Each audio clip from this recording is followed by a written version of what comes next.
사무엘상 25장 1절에서 8절의 말씀 함께 읽겠습니다. 사무엘이 죽음에 온 이스라엘 무리가 모여 그를 두고 슬피 울며 라마 그의 집에서 그를 장사한지라. 다윗이 일어나 바란 광야로 내려가니라.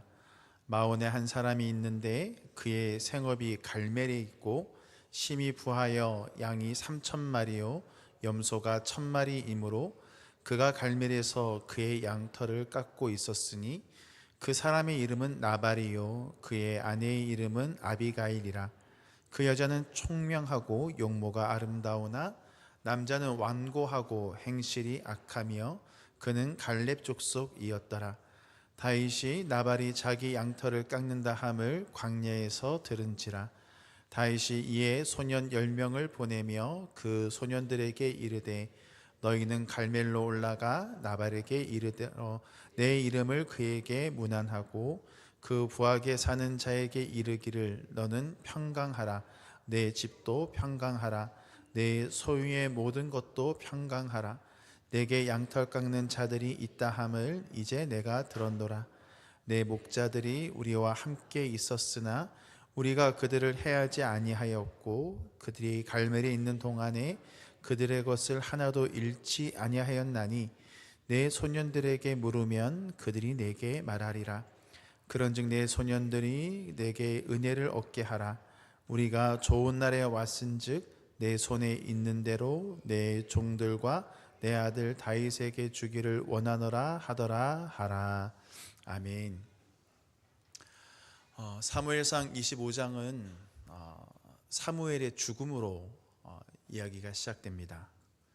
성경을 읽는 우리들의 입장에서는 사무엘이 죽는 이야기가 차라리 24장 마지막 부분에 나오거나 아니면 기왕이면 다윗이 왕국을 세우고 나서 예루살렘 이스라엘이 평안해진 다음에 사무엘이 죽었으면 하는 그러한 생각이 듭니다. 그런데 사무엘상 25장 제일 처음 시작이 사무엘의 죽음 소식으로 죽음에 대한 이야기로 시작되고 있습니다. 우리 함께 1절 읽겠습니다. 사무엘이 죽음에 온 이스라엘 무리가 모여 그를 두고 슬피 울며 라마 그의 집에서 그를 장사한지라. 다윗이 일어나 바란 광야로 내려가니라. 아멘. 우리가 인생을 살아가면서 우리의 의지대로 할 수 없는 대표적인 것이 바로 출생과 죽음입니다. 우리는 마음대로 태어나지 못합니다. 내가 태어나고 싶은 곳에 태어날 수도 없고 태어나고 싶은 때에 태어날 수도 없습니다. 죽는 것도 마찬가지죠. 내가 아무리 노력을 해도요, 내가 죽고 싶을 때 죽을 수 없는 것입니다. 하나님의 계획 속에서 우리는 태어나고 죽는 것이 하나님의 섭리, 하나님의 뜻에 살아가는 삶입니다. 한 인생이 태어나고 죽는 것은요, 그냥 우연히 발생하는 것이 아닙니다. 하나님 안에서는 그 어떤 인생도 무의미하지 않음을 믿으시길 바랍니다. 우리가 불렀던 찬송가처럼 우리는 하나님 안에서 결코 이런 실수나 또 그런 무의미한 것은 하나도 없는 것입니다. 하나님은 저와 여러분에게 놀라운 계획을 가지고 계심을 믿으십니까? 하나님은요, 저와 여러분을 향한 놀라운 계획을 가지고 계십니다.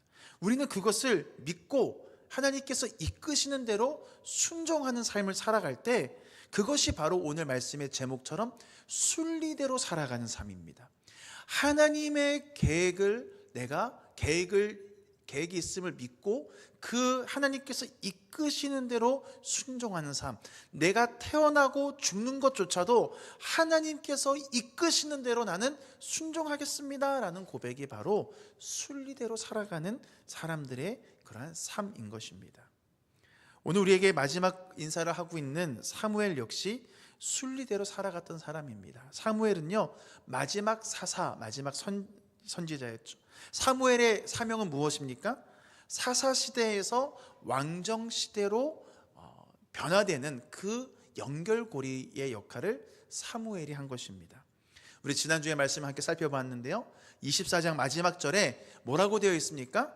사울이 인정을 합니다. 다윗이 왕이 될 것을 인정하죠. 우리 앞에 화면을 보시고 함께 읽겠습니다.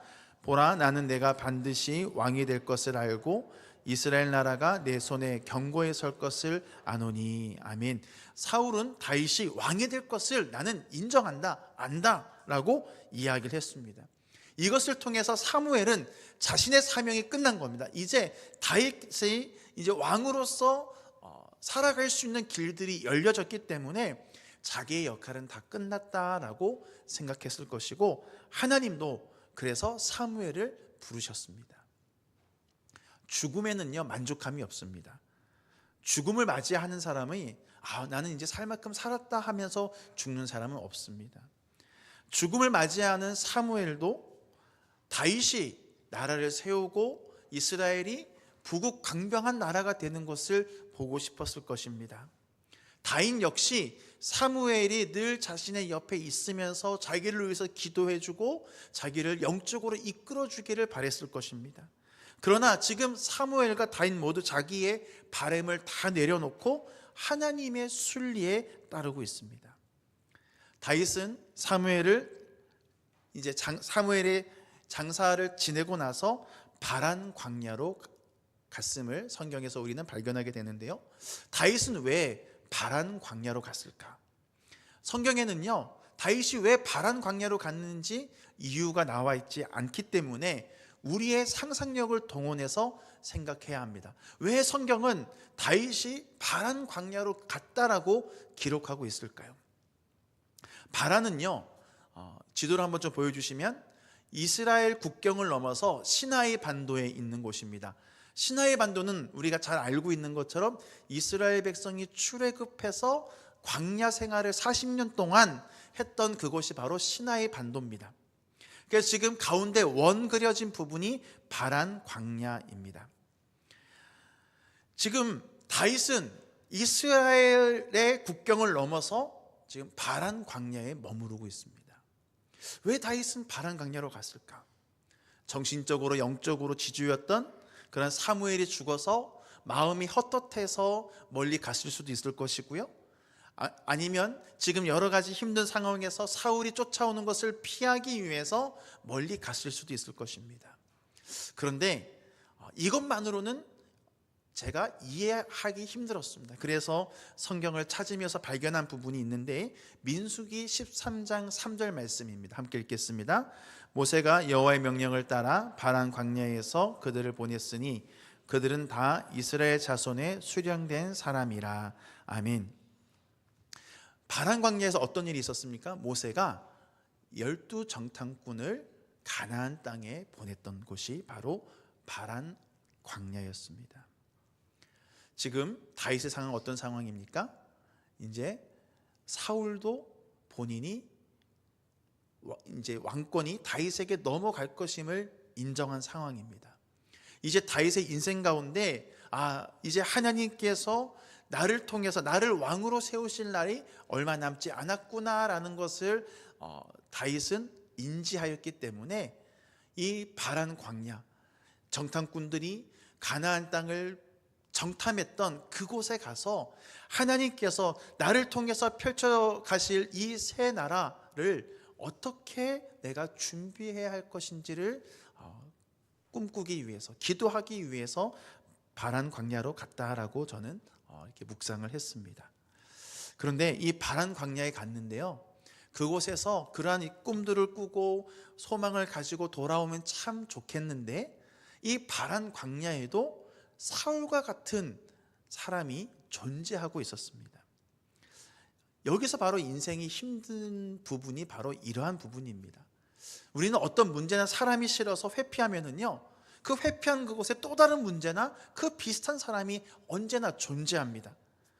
제가 몇 주 전에 설교할 때도 신앙생활을 쉽다라고 말하는 사람과 신앙생활이 어렵다라고 말하는 사람을 비교했던 적이 있습니다.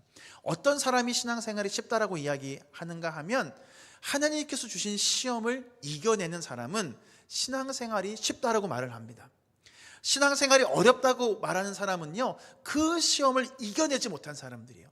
그래서 그 시험을 이겨내지 못하고 피하고 포기했는데 또다시 시험이 옵니다. 똑같은 문제로, 똑같은 비슷한 유형의 문제로 또다시 나를 힘들게 하기 때문에 신앙생활이 어려운 것입니다. 지금 다윗은요, 여러 가지 이유로 바란 광야에 갔을 것입니다. 그곳에 갔는데 사울과 같은 나발이 존재하고 있었습니다. 나발은 어떤 사람인지 다시 본문으로 돌아가서 2절 말씀 함께 읽겠습니다. 마온에 한 사람이 있는데 그의 생업이 갈멜에 있고 심히 부하여 양이 3,000마리요 염소가 1,000마리이므로 그가 갈멜에서 그의 양털을 깎고 있었으니. 아멘. 나발에 대한 첫 번째 설명이 무엇입니까? 그의 생업이 어디에 있다라고 이야기하죠? 갈멜에 있다라고 이야기를 합니다. 사실 이런 부분들을 굳이 신경 안 쓰고 넘어가도 될 부분이지만 사실 이런 것 세세한 것 하나하나를 살펴보는 것이 하나님의 마음을 알 수 있는 아주 중요한 부분이기 때문에 이 부분을 언급하고자 합니다. 갈멜이라고 했을 때는요, 사울 왕이 생각나야만 합니다. 왜 사울 왕이 생각나야 하는가 하면 사무엘상 15장 12절 말씀, 우리 앞에 화면을 보고 함께 읽겠습니다. 사무엘이 사울을 만나려고 아침에 일찍이 일어났더니 어떤 사람이 사무엘에게 말하여 이르되 사울이 갈멜에 이르러 자기를 위하여 기념비를 세우고 발길을 돌려 길갈로 내려갔다 하는지라. 아멘. 갈멜에는요, 사울이 세운 기념비가 있는 곳입니다. 왜 사울이 갈멜에 기념비를 세웠는가 하면 아말렉과의 전쟁에서 승리한 것을 기념하기 위해서, 아말렉과의 전쟁에서 큰 승리를 경험하거든요. 그래서 그것을 기념하기 위해서 갈멜에 기념비를 세웠습니다. 사울은 갈멜이 자기가 거둔 큰 승리의 장소이지만 영적으로 볼 때 갈멜은 사울이 하나님과 멀어지게 되는 결정적인 실수를 한 것이 바로 갈멜이었습니다. 사무엘상 15장 9절에서 11절 말씀, 우리 앞에 있는 부분인데 함께 읽겠습니다. 사울과 백성이 아각과 그의 양과 소의 가장 좋은 것 또는 기름진 것과 어린 양과 모든 좋은 것을 남기고 진멸하기를 즐겨 아니하고 가치 없고 하찮은 것을 진멸하니라. 여호와의 말씀이 사무엘에게 임하니라. 이르시되 내가 사울을 왕으로 세운 것을 후회하노니 그가 돌이켜 나를 따르지 아니하며 내 명령을 행하지 아니하였음이니라 하신지라. 사울이 근심하여 온 밤을 여호와께 부르짖으니라. 아멘.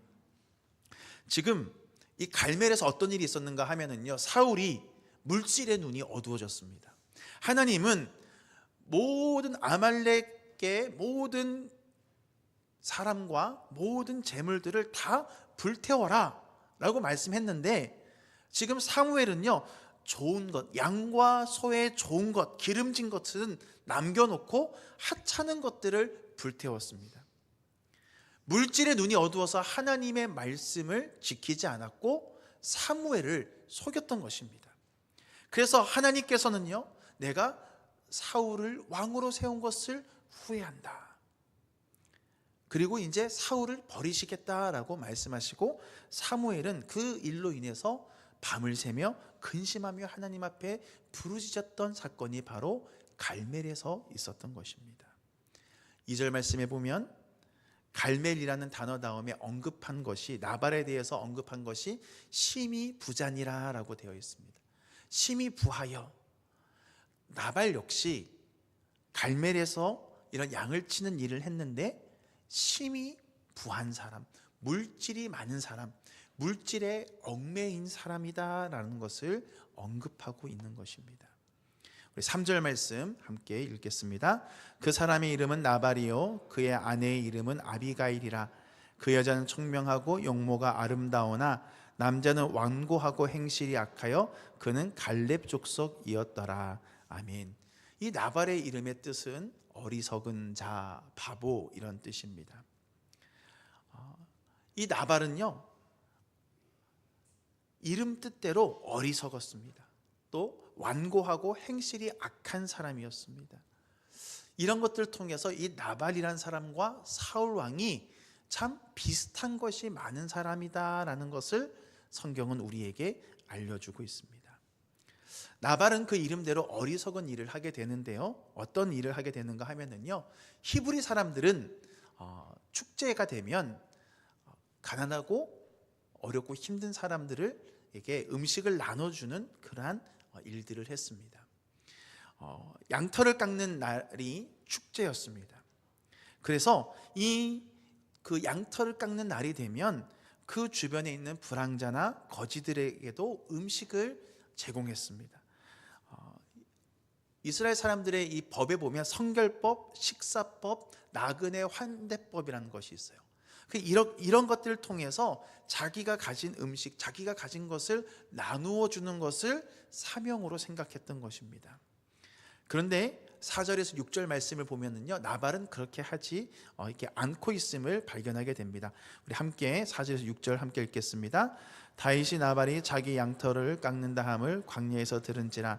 다윗이 이에 소년 10명을 보내며 그 소년들에게 이르되 너희는 갈멜로 올라가 나발에게 이르러 내 이름으로 그에게 문안하고 그 부하게 사는 자에게 이르기를 너는 평강하라, 내 집도 평강하라, 내 소유의 모든 것도 평강하라. 다윗은 이제 자기와 함께 하는 사람들에게 명령을 합니다. 소년 10명을 보냅니다. 왜 10명을 보냈는가? 지금 다윗과 함께 하는 무리가 600명입니다. 남자들만 600명이면 이렇게 그 여자들 또 아이들까지 하면은 더 많은 숫자겠죠. 그래서 10명의 소년이 가서 음식을 가지고 와야 할 만큼 지금 많은 사람들이 있었습니다.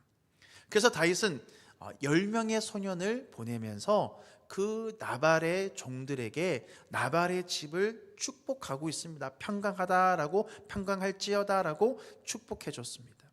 다윗은요, 이런 축제 때 이런 음식을 얻어먹어야 할 불황자나 거지가 아니었습니다. 7절에서 8절 말씀 우리 함께 읽겠습니다. 내게 양털 깎는 자들이 있다 함을 이제 내가 들었노라. 내 목자들이 우리와 함께 있었으나 우리가 그들을 해하지 아니하였고 그들이 갈멜에 있는 동안에 그들의 것을 하나도 잃지 아니하였나니 내 소년들에게 물으면 그들이 내게 말하리라. 그런즉 내 소년들이 내게 은혜를 얻게 하라. 우리가 좋은 날에 왔은즉 내 손에 있는 대로 내 종들과 내 아들 다윗에게 주기를 원하노라 하더라 하라. 아멘. 광야에는요, 베두인족 또 강도 떼들이 많았습니다. 그래서 지금 다윗은 이 광야에 거주하면서 어떠한 일들을 했는가 하면 나발의 종들, 목자들을 지켜주는 일을 했습니다.